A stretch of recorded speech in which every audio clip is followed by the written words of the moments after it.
Good morning, everybody. All right. Well, today is a wonderful, beautiful Tuesday. Thank you, all the new subscribers.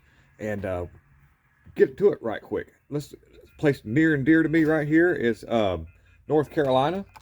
And because of Madison Cawthorn, he got caught up in a few scandals that had to do with the.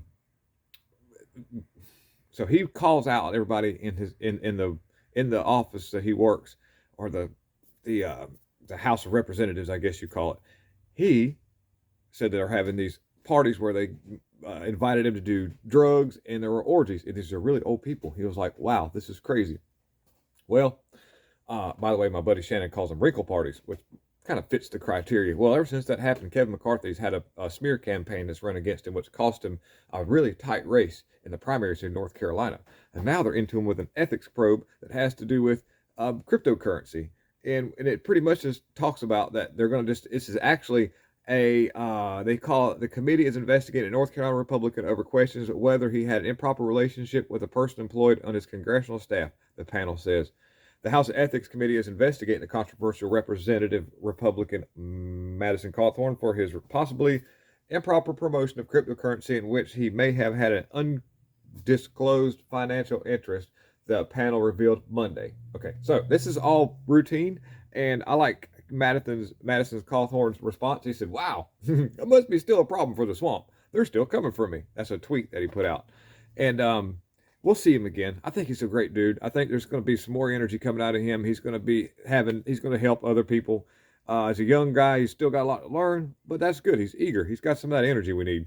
And in California, all the way across the board here in the West, California, Dave from Dave and Callie. He's got a great channel, Dave and Callie, one word. Check him out. He's a cool dude. Well, you guys over there, Governor Newsom. Woo boy, wow! I talked to a guy not long ago. Said he's moving from California. And he said I'm leaving California behind. He said everything. He said I'm coming there. We're gonna vote the right people in. Is what he said. I said all right. California Governor Gavin Newsom on Monday threatened to impose mandatory water restrictions if residents do not use less water as drought conditions worsen, which means I could go in for days about the whole thing about how they want people to live in these urban areas so that they can control people with the city, with the infrastructure that surrounds them. If you live on your own and got a well, you got your own water, you're good to go. As long as you got a good vein and you got a place where there's a good that good flow, you can do whatever. So think about that. Always be self-sufficient. Never rely on somebody because they can take it away from you.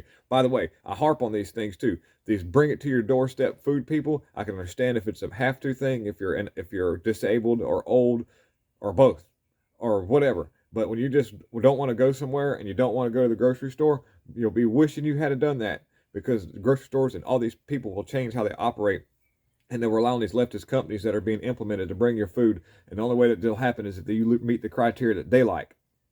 So all this Hungry Root and all these people that are sitting there telling you bring the food to your doorstep, you're going to have the same problem like you're having in California when it comes to your water, because they provide your water, they can turn it off.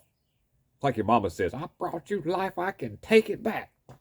I always respect your mama. And you have a fear of your mama because of that.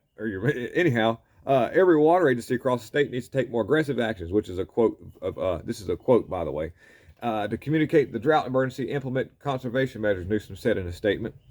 And Newsom didn't say when he would impose new restrictions. Last July, Newsom asked Californians to voluntarily cut back on household water consumption by 15%. And, anybody remember the Obama toilets? The Obama toilets actually used more water because they didn't have enough to complete the flush. You had to flush it twice, maybe 3 times for it to get the log to go down river, if you know what I'm saying. So that didn't work out really good at all. These mandatory water restrictions, all these stupid implemented things. And then you remember Obama implemented no more incandescent bulbs. Excuse the noise in the back. I'm actually on the road is not far from the shop. But Obama implemented those CFL bulbs, and they turned out to be horrible for the environment because of the mercury in them. By the way, an incandescent light bulb has the closest form to natural light. It uses a lot of electricity, but it has the most healthiest form of light that you can use. Now, I'm using these LEDs above me as I'm not practicing what I'm preaching.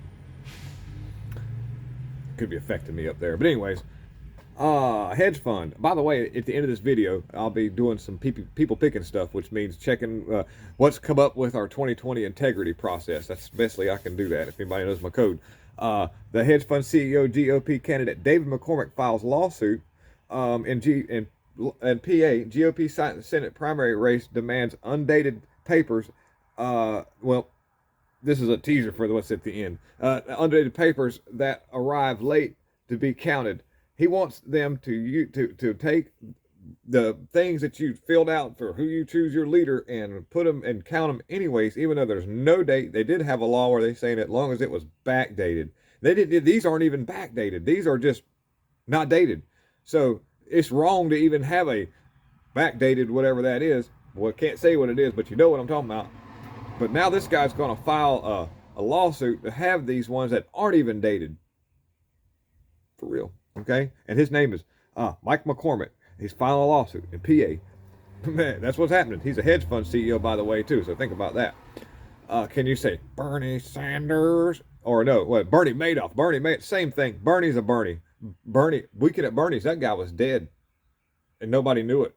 That's weird. Anyways, a recent fundraiser sponsor in New York from David McCormick was the founder of the consultant firm representing the controversial, I ain't going to say that word, but it has to do with the machines and it's the name of the company. McCormick also made big bucks lobbying for communist China. McCormick moved back to Pennsylvania to run in the GOP Senate race after Sean Parnell dropped from the race. President Trump had to say this about McCormick at a recent Pennsylvania thingamajiggy. What is this? Is there an audio here? There is a liberal Wall Street Republican named David McCormick. He managed money for communist China. I hope you can hear that. Is totally controlled, and he is a candidate of special interest and the Washington establishment that are ripping off the United States with bad trade deals, open borders, and he's going to fold immediately to the radical left Democrats. Can y'all hear that? I hope so.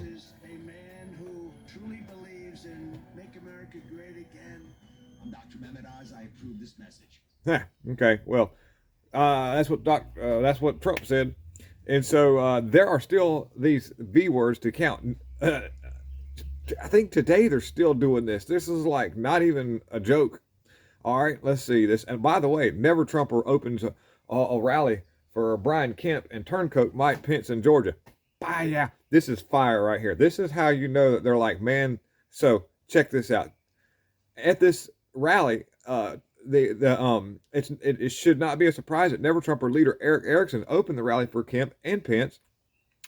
Erickson's vowed to not V word for Donald Trump in 2016, to V word for Democrats instead. And if I'm not mistaken, there was only like a couple hundred people that showed up here.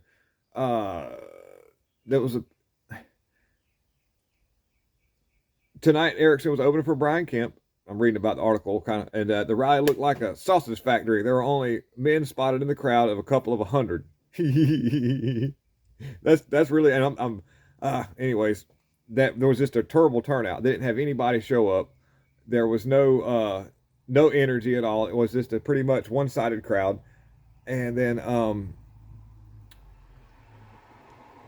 cars going by. SoCal Anna mayor abruptly resigns as FBI investigates corruption allegations and pending sale of the Angel Stadium. His name, Orange County, California, Anaheim Mayor Harry Sidhu, a Republican, resigned Monday after as the FBI investigates the corruption allegations in the pending sale of the Angel Stadium. The feds claim that at least two occasions, Sidhu provided confidential city information to Angels baseball as they negotiated the sale of the stadium. And Sidhu is accused of soliciting $1 million in campaign contributions from the Angels representative in exchange for performing official acts that would finalize the stadium sale, KABC reported. Harry Sidhu has not been charged, and the allegations through his attorney. The phone always rings all the time, but we're just going to let it ring. We'll answer it here in a little bit. We'll get that after a little bit. We're going to run through these last few articles. There's by the way, this is the heat of the article right here. The shocking Georgia E-word crimes uncovered 1.7 papers. That's really distracting, and I'm sorry. That and I'll talk a little bit about. Okay, good. It stopped. Okay, so in shocking Georgia e-word crimes uncovered 1.7 million papers. The images illegally were done away with, and the video monitoring system for 181,000 of these these things that they would put all these papers in. There's no video monitoring there. That's all missing, and that means that those V words technically in the real world don't have chain of custody, which means what? And that means that they're not, we'll just say, up to par. I'm hoping I'm using the right terminology here. I hope that my code words don't mess you up.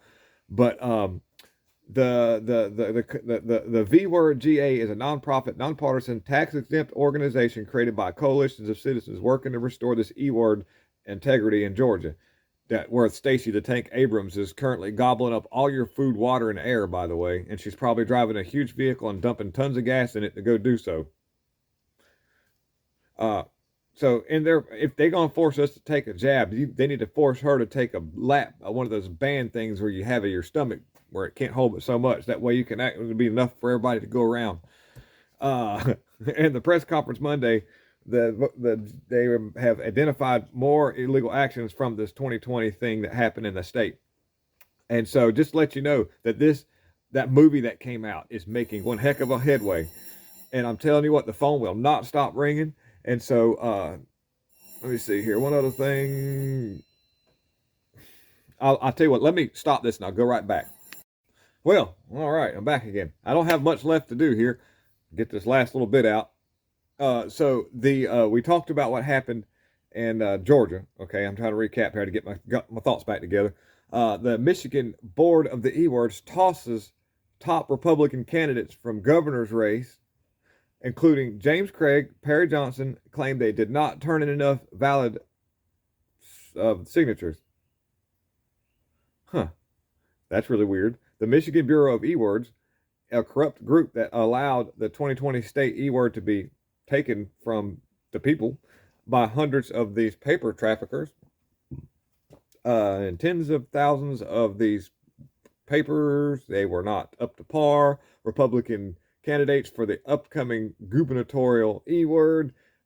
So it's just, this is in Michigan right now, okay? This is where that David Spitzer guy works. And he's a Open Society, George Soros run operative, by the way. And former Detroit, which I mean, I don't know if that's the same county or not. So I know this goes on in Michigan because Gableman is having to deal with this guy on a daily basis. Which, anyways, Perry Johnson. So former Detroit Police Chief James Craig and billionaire businessman Perry Johnson were knocked out of the race today by a leftist E-word group. The Michigan Bureau of E-Words claims they do not have enough legitimate signatures on their petitions to enter the race. That's not right. There's going to be more about this. Craig and Perry are both very, very attractive, is what the article says. I'm not saying that. This is what the article says. That were vying for the Republican challenger to wicked Gretchen Whitmire, which we all know had some kind of weird controversy that dealt with FBI agents and some kind of collusion to abductor or whatever, kidnapper, and that came to be proven in court. A lot of that stuff's getting thrown out. People are getting let out, and it's just anyway. So yeah, definitely some corrupt stuff going on. And one other thing here, one last thing, and this right here has to do with what happened a while back. And I myself think that it was fake, that it was all staged, but there's people that say otherwise. But that man that slapped Will Smith slapped Chris Tucker. Or was it Chris Rock? Chris Rock. Okay, two different people, but Chris Rock slaps Chris Rock. And then we have copycat people. This is a good example. The crazy man who attacked Dave Chappelle on stage says he was inspired by the actor Will Smith, saying that he wanted to do the same thing. And so the Gateway pundit Kristen Taylor reported earlier this month comedian Dave Chappelle was attacked on stage during a live performance at the Hollywood Bowl in Los Angeles earlier this month. Chappelle was performing on Netflix. Performing for the Netflix is a joke fest. The attacker rushed the stage during the performance and lunged at Chappelle in an effort to take him down. Of course, he didn't take him down. And he got pummeled by Chappelle's security. Like they went all like MMA on him. The attacker was carrying a knife-shaped gun in his backpack when he attacked Chappelle. The Soros-backed Los Angeles District Attorney George Gascon did not bring felony charges against the knife-wielding man following the attack. However, authorities were able to link Isaiah Lee to a stabbing crime in December following his violent attack on Dave Chappelle. On Monday, Isaiah Lee said he was inspired by Will Smith standing up for his wife. By the way, Will Smith's wife is leaving him. If anybody doesn't know, I just happened to catch little bits and pieces of it. Jada Pinkett is leaving Will Smith, and I'm going to tell you what, and you can do your own research and prove me wrong, but it was quoted that's because the fact that she is not comfortable being around Will Smith because of what he did to Chris Rock. Yeah, I keep wanting to say Chris Tucker. Yeah. So she instigated it by making the evil eyes at Will Smith after she both were laughing at all the jokes. Will Smith laughed at the joke that was told to Jada. She looks at him like, you better go do something. So he better went and done something. And now she is leaving him and filing a lawsuit for his money and half of everything that he's got because of what he did to Chris Rock. Yeah. Okay. Not Chris Tucker. Anyhow, so there you have it, folks. Another Hollywood thing. So I will link these articles in the descriptions and in the comment section so you can look at them. And if you want to go further into it and see what I'm talking about, because half of that stuff I had to stumble over, but I'm just trying to let you know that movie that came out by Dinesh D'Souza, woo, it's fire. And it's making a big difference. It's really helping out a lot. Lots of love. Thank you all so very much. Thank you all the new subscribers. We're going to get back to work. Have a wonderful day. Lots of love. God's in control.